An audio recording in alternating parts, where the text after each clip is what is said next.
The question is draw a spiral for one complete revolution. Take distance PO which is equal to 40 millimeter. So the radius has been given over here as 40 mm, and we have to draw the spiral for one complete revolution. One complete revolution means for the 360 degree. Now some important instruction has been given over here. You can make a note of this. We have to find the total angular and total linear displacement, and we have to divide these two angular and linear displacement in equal number of parts. These are the steps which are to be followed for drawing the spiral. So first what we will do, we will draw a circle of radius PO which is given as 40 mm, means the diameter will be equal to 80 mm.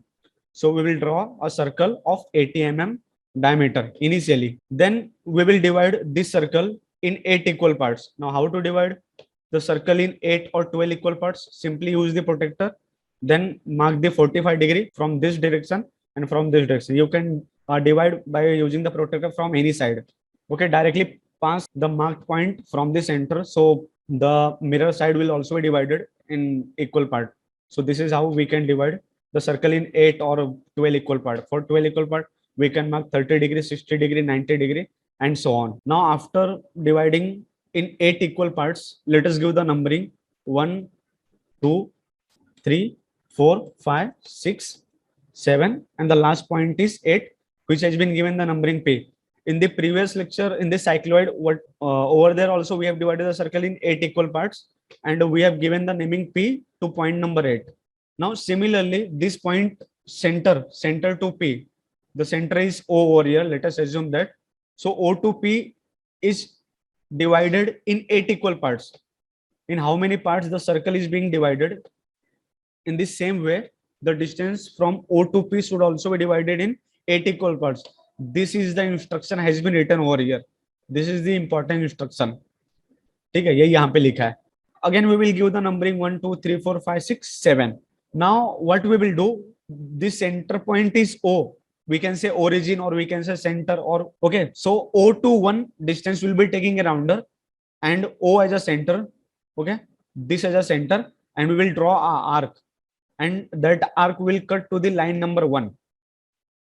Okay, then we will stop. Similarly, O to 2 distance will be taking a rounder, and O as a center, we will draw an arc up to line number 2. जब तक to line number 2 को cut नहीं कर देता ये arc. Now center will be remain same for all these points. Now again we will draw arc from point number 3, taking O to 3 as a radius, and that will cut the line number 3. Similarly, the arc will cut to the point number 4, the arc from point 5 to line 5, the arc from point 6 to line 6, point 7 to line 7. Now we will mark the points. This point is P, this point is P1, this point is P2, P3, P4, P5, P6, P7, and this is the last point.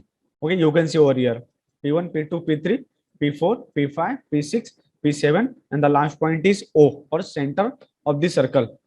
Now we will join all these points which we got by using the French curve. With the help of French curve, and we will form a smooth curve. And this curve which we are getting after joining all the points, that is known as the spiral. To note down the question, first of all, draw a circle of 80 mm diameter or 40 mm radius. So draw a circle of 80 mm diameter, divide the circle in 8 equal parts. So divide the circle in 8 equal parts, divide the line O to P horizontal line in 8 equal parts. ठीक है, O as a center, O to 1 as O as a center, O to N as a radius. 1 वाली line को cut करो. Now O to 2 वाले को cut करो. ठीक है, आर्क ऐसा बनाते हुए चले जाओ. Then plot the points P1, P2, P3. Join all the points with the help of French curve. Okay, that's it. The final curve which we have drawn, that is known as the spiral.